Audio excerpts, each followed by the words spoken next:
In today's video, I'm going to teach you how to add a Kanban board to Miro. For those who might be new to Miro, it's a powerful online collaborative whiteboard platform that boosts teamwork by providing a wide variety of tools to brainstorm, plan, and organize tasks. One of these tools is the Kanban board, a method used for workflow visualization that improves efficiencies by limiting work in progress. Let's dive into how you can set up a Kanban board on Miro. To start, you'll need to head over to Miro's website and log into your account. Once you're logged in, you'll be directed to your dashboard where you can see all your existing boards.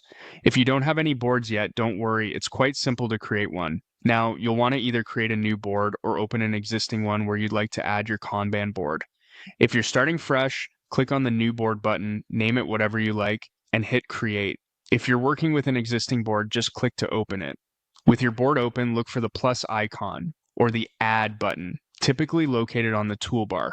Clicking this icon allows you to add new elements to your board. We are specifically looking to add a Kanban board, so once you've clicked on the plus icon, you'll want to use the search bar at the top. Simply type in Kanban, and you should see it pop up in the search results. When you see the Kanban board option, click on it and voila, it's now part of your board. The default layout can be adjusted to fit your needs. You have options like arranging it as a table or a timeline, depending on what suits your workflow best. These layout adjustments can be quite useful depending on the kind of project management or planning you're involved in. Moving on, customization is key to effectively using a Kanban board. You can add and edit column fields to match your process.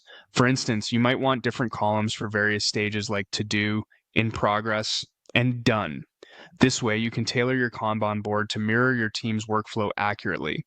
Additionally, Miro provides the flexibility to group, filter, and sort tasks, which enhances the organizational aspect of your board.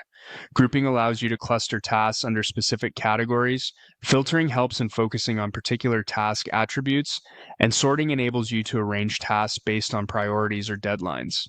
You can also hide fields if they become overwhelming, which can help streamline the board's appearance, keeping it clean and easy to navigate. Finally, you can add or create new columns as your project evolves and requires different workflows or task stages. And there you have it, a fully customizable Kanban board in Miro, ready to help optimize your project management process. I hope this guide was helpful and you're now equipped to make the most out of Miro's Kanban board feature to maximize productivity and streamline your team's workflow.